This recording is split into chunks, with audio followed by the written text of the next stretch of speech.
COVID is killing so many in Brazil that the burial teams are working through the night. We heard about vaccines, but the poor people are the ones who are suffering today.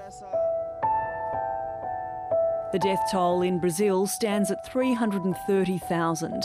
It's one of many developing countries that are in the grip of a third wave of the virus and struggling to access a vaccine. The UN says vaccine equity poses a huge moral test for the developed world. Just 10 countries have administered 75% of all COVID-19 vaccines. Meanwhile, more than 130 countries have not received a single dose. When pandemic strikes, we are only safe if everyone is safe. The European Union has ordered 1.6 billion doses of vaccine for its adult population of 375 million. The UK, 219 million for its 54 million adults.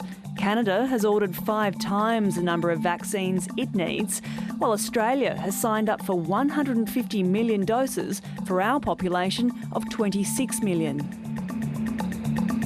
It's also committed $123 million to the COVAX program, a global initiative run by the World Health Organization aimed at providing vaccines to poor countries. But that process has been bumpy.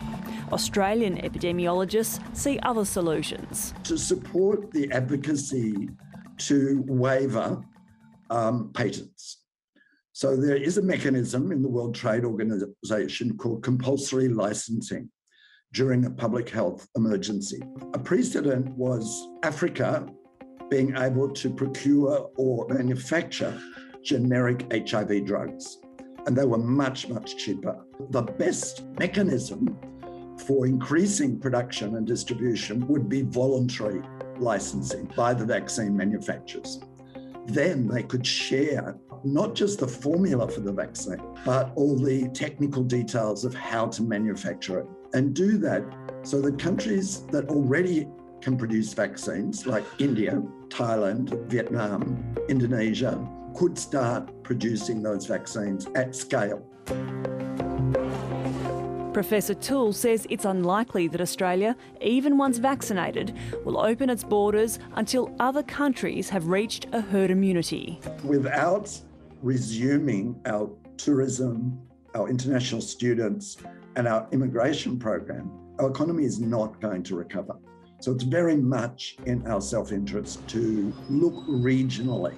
One thing the Commonwealth Government could do is to develop a coordinated, integrated vaccination strategy for Australia and the region.